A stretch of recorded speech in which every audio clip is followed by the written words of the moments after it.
Hey everybody, welcome back to the Secondhand Dan channel. Where we left off, if you haven't seen the first part, this is the second part of tearing down the Honda Dream, the 150cc motorcycle engine from like the 1960s. And we ran into a bit of a stopper, so let me show you where we're at. I was saying it didn't make sense that you would have to pull off this entire cover to get the starter off, but you have to. You can see I pulled this bolt. I didn't need to. I pulled this bolt. I didn't need to. You can see there's a gap in there where the starter is starting to come off. I did need to pull these two rear bolts, but when I was wedging in there, I said it feels like it's still connected down there. I thought, well, you know, the chain and sprocket are somehow holding it on. No, they're not. You can see there's an ear right there. That lines up with the bolt that went through there. And there's an ear over here, and that lines up with the bolt that went through up there. Well, it turns out there's an ear down in there, which means there's another bolt going through here holding the starter on. So you do have to take this cover off. Did not have to release this bracket, so I am going to have to roll it over, and then I'll be able to I guess feed a socket through and get that last bolt here. So let's see what it's going to take to get this side cover off. If you watched the first part, you could see I was a little bit frustrated with the screws. All the nuts came off, or bolts came out, but the machine screws, some came out easy and some required a chisel to get them to come out. Well, none came out, very few came out easy. It was either the vice grips and I managed to get them out, or it was a chisel and I managed to get them out.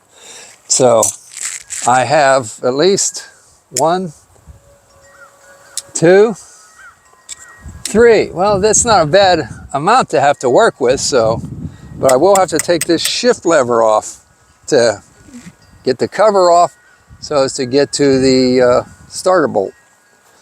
So I've already removed the stud off, there it goes, the bolt off the shift lever. So, oh, there's a nut there also. So, not sure if it goes all the way through, so for some purpose it's got to come off. Wrong size. Oh, I think that's a 10 millimeter I need. I had an 8 on the gun.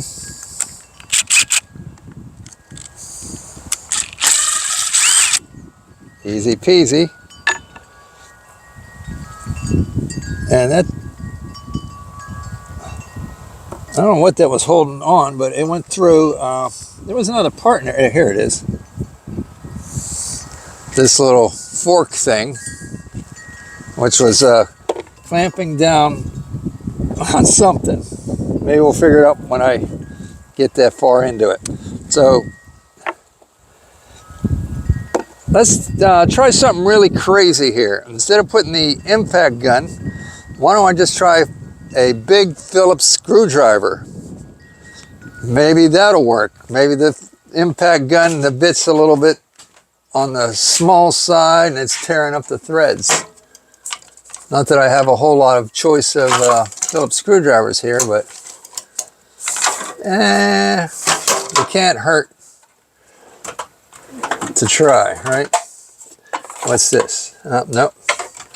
All right, well, I found a Phillips screwdriver, and I can't say that I'm confident that this is going to work.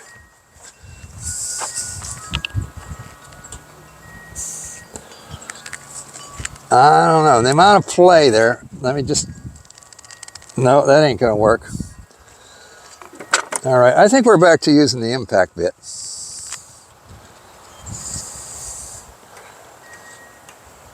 Let me go and see if my impact bits, maybe one Phillips head bit is a slightly bit bigger than the ones I've been working with. That could be a game changer, huh? Are they still in the house? I think they're still in the house. Hold on. All right, I've gone into the house and I found my collection of bits. This one here says it's a number 2. It looks like it might be a slight bit bigger than this one. This has some print on it. It's hard to read though because there's a little bit of corrosion on it. But it also looks like a number 2. But it could be that it's a worn number 2. Because when I hold them side by side, or maybe it's just a cheap number 2. So we're going to go with the this other bit and see if it doesn't do it for me. Okay, I'm leaning. All right, I got it up. 2 more to go. I saw this nut and bolt hardware goes into the trash.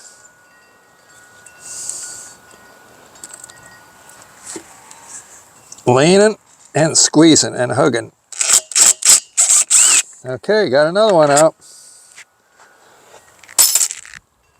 And where's number 3? Number 3's up here and he looks kind of greasy, so he shouldn't be any problem. I actually have to wiggle the bit to get the grease out of the hole. Out of the screw bit hole. Okay, hugging and leaning and pulling the trigger.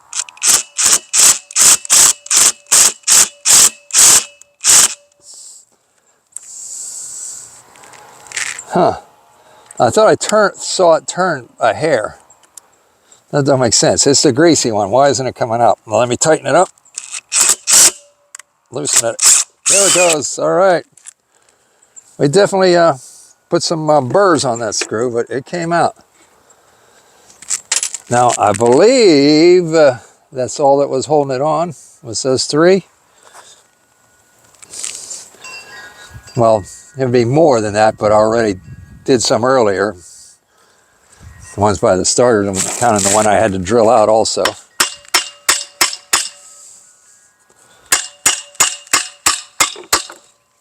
All right. So you would have to take this cover off to change your starter, but you're not cracking the engine open when you do that. In fact, the starter wants to come with it right now. Let go, starter, because I took off the mounting bolts. The bracket that pulls the starter to the motor, I didn't have to take those off. All right, here we go, here we go, here we go. Oh, there's something attached there. Something in this big port here. Let me see if I can, oh, freaked me out. I don't know if you saw that, man. There's one of those saw palmetto bugs. They come crawling out of there. Let me show them to you, in case you don't believe me.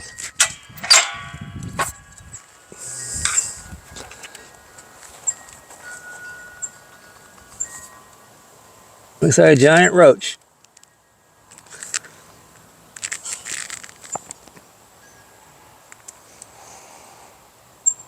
Okay. I don't know about you, but I figure anytime a bug is in the house, I'm entitled to kill it. I may let you live if you're outside. So right now I'm going to let that one live. I mean, I should be mad at him for scaring me, but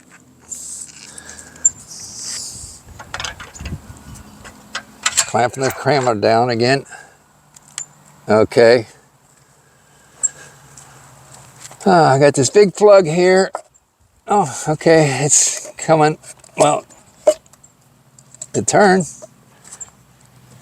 I think that one bolt that I took off that fork was holding that fork is also was holding that in place. So there's a wire going to I guess what's called a magneto, because they're really cool.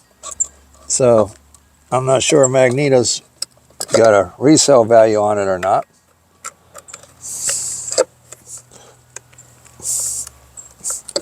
Okay, well, something happened. I turned that slotted plug and it went right inside the cover, which I'll take.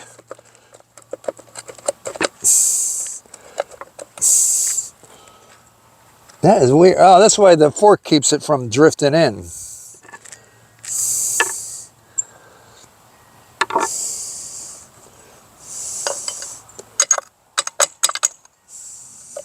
Okay, I think we're free now. I said I think we're free now. Well, yeah, that plug is free, but oh, there's a spring. And the wire's still going to the cover. Oh, I gotta take this surface cover off. There's only one screw holding this surface cover on. And that's probably where that wire's going.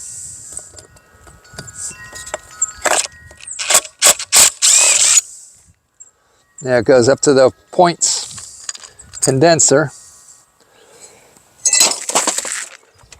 See, I like to take things apart, but I don't see any reason to butcher it at this point. I could take them apart properly.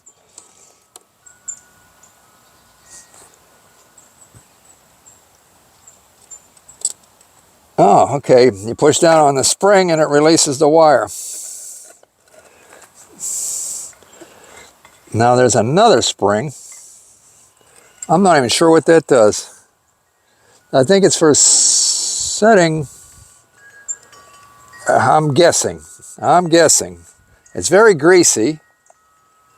You could adjust it. And then whenever you would tighten that one bolt down, this clamp would lock it in place after you were satisfied with the adjustment. But I don't see, I can see where a cable went on here. So, would that have been the clutch cable? All right. I don't plan on becoming an expert on this unit by the time I'm done. I just want to be more knowledgeable.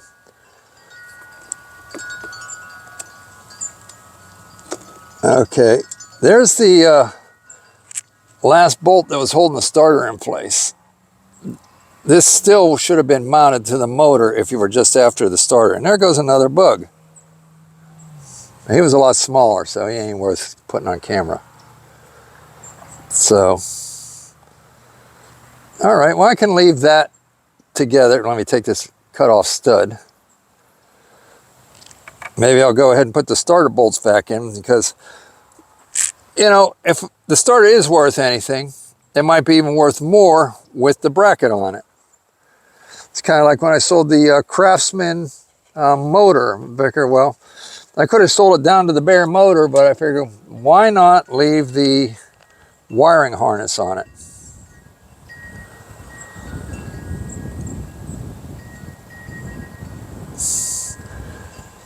And I think I'm putting the proper screws back in the starter.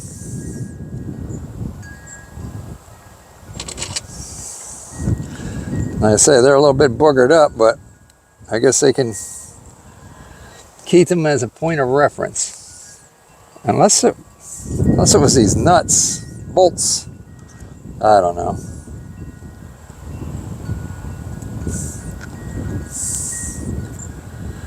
Well, it's not going to make or break the sale of the starter if I have the same screws that came out of it, but I think those are the same.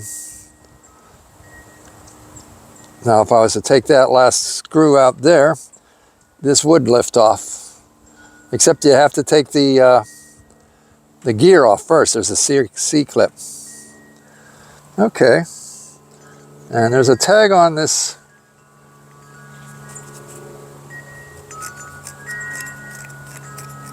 I think it says 6 volts.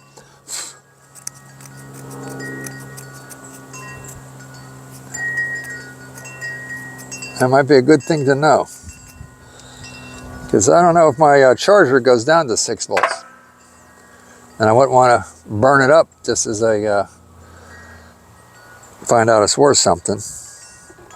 All right, well, take out this stator. I used to have a Honda Goldwing, and there were a lot of years in the Honda Goldwing, the early years, that were known for bad stators. I think it was the late 80s.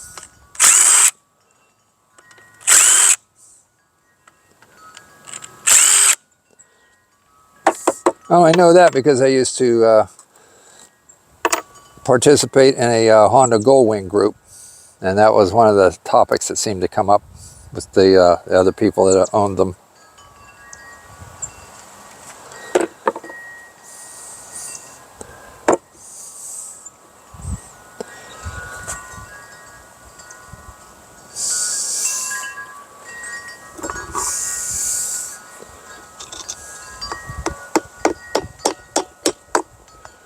Okay, that's easy enough to take this stator off.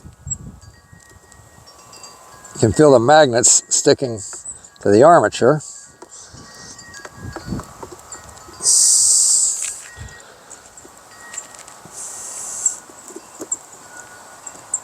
Gotta be delicate so you don't scratch and gouge things or possibly cut open the wires. Not that I think it's worth anything.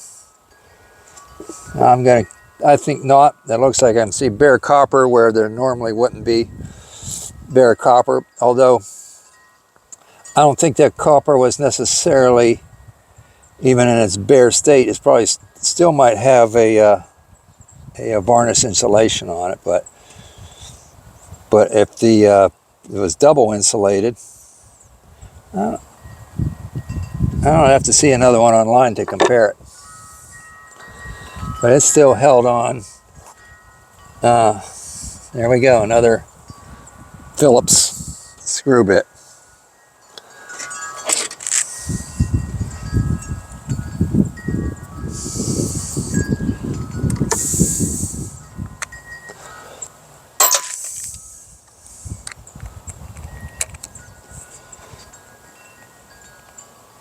And this one better be easy peasy.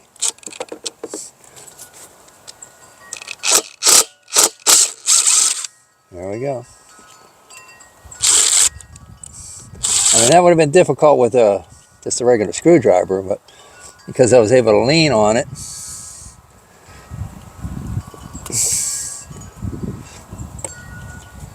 it came out in a decent fashion.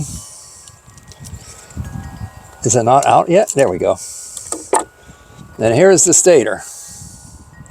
What is the stasis of your stator? Like I say, look how nice it looks on this side. When you turn it over, though, it looks a little less nice just because you can see naked copper. And I'm not sure if that's was made that way. I think it may have been made that way, but I can't say for certain. So let's set this stator down on this table behind me.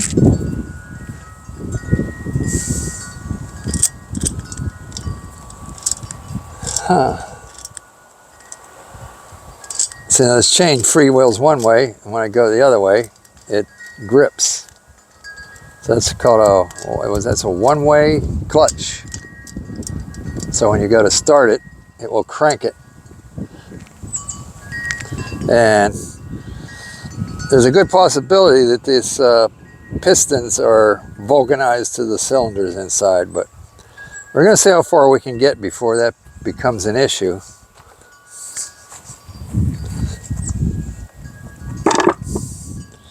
I guess I could pop off a carburetor.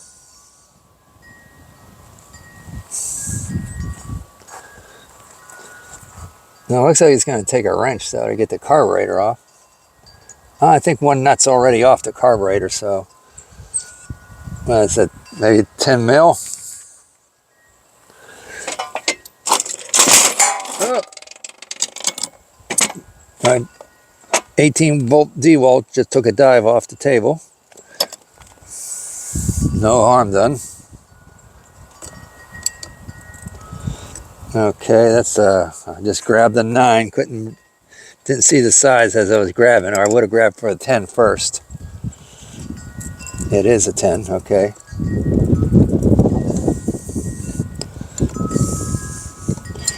I have waiting in the wings a Wisconsin engine, and that one I would really like to do a rebuild on, a refresh. I even have a booklet on it that I bought. I thought it'd be a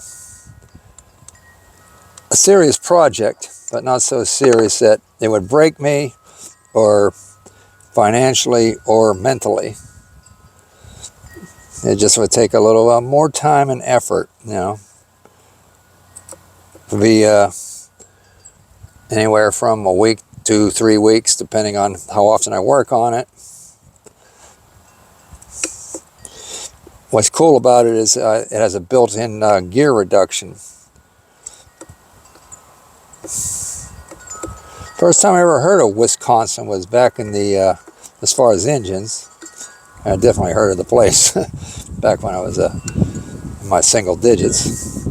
But as far as it being an actual motor, the first time I ever heard it was back in the late 70s. I think my brother somewhere picked up a large compressor and with a gasoline motor on top, and that motor was a Wisconsin.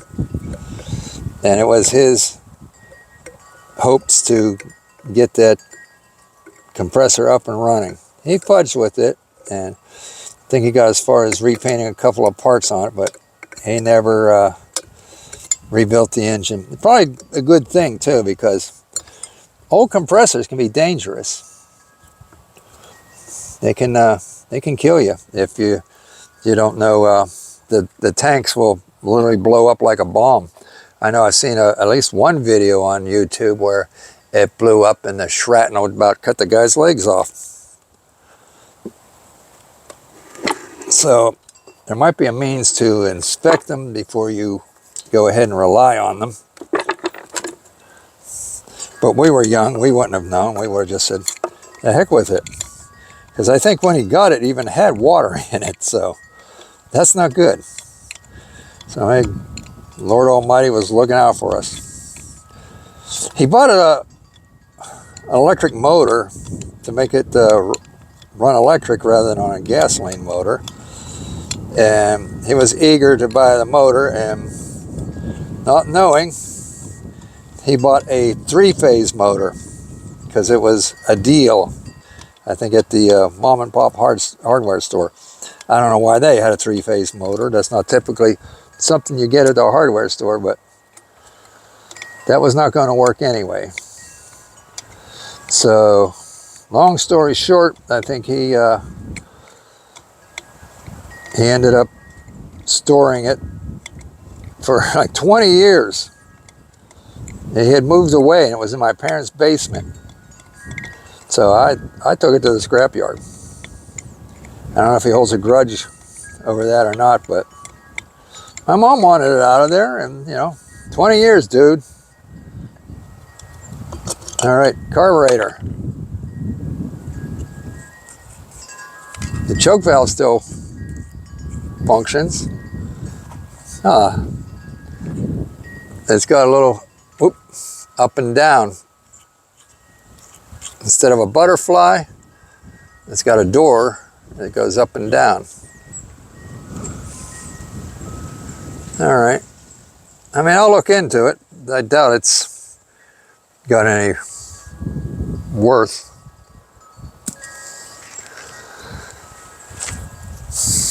Okay. I guess I'm not looking forward. There's a bunch of those Phillips screws on this side. And this might be the side I have to get a bucket to catch the oil.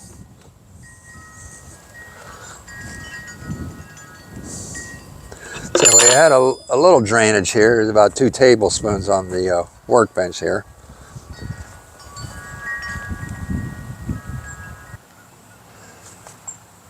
Well, at this time, I'm going to say it's head bolt time. Because if I get these head bolts off, and of course the cylinder head should come off, then we're looking at the actual cylinders.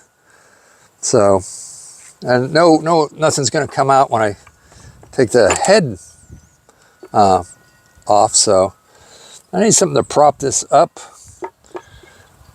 There is some kind of a breather on top of here, breather hose. All right, let me get that. Where's that chunk of wood I had? There it is. This is from my previous kitchen cabinet, and when I remodeled. That's what came out.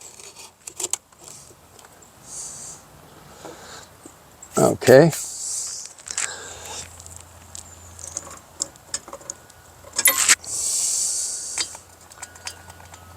Too big? What is that? That's 15. So you tell me it's a 14? Where's my 14? Here's the 14. Yes, it is a 14.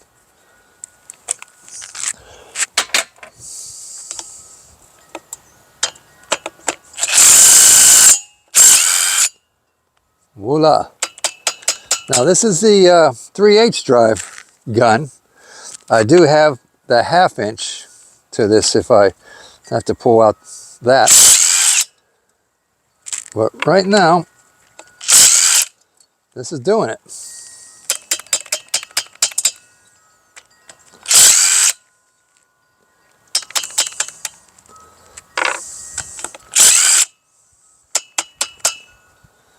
Also in this section is and basically this, I think it's just a motor mount. But there's a motor mount with a pass-through for the breather. What do you mean you don't want to let go?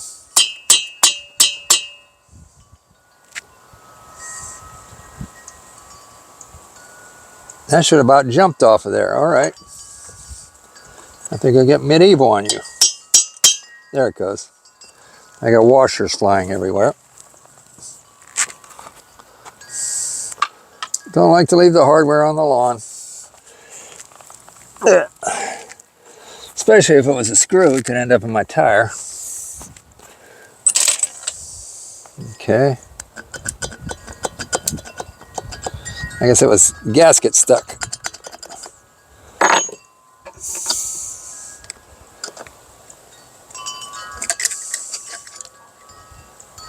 Okay, so it is got a pass-through for the breather.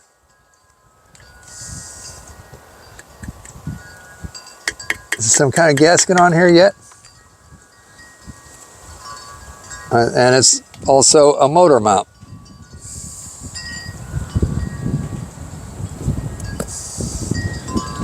Oh, that wind is kicking. Okay, the gasket's coming off. Aluminum gasket.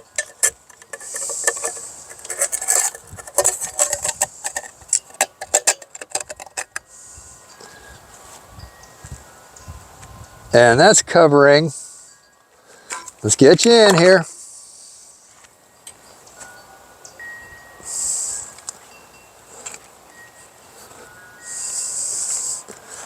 The camshaft. Is that what that is? Yeah, I can, oops.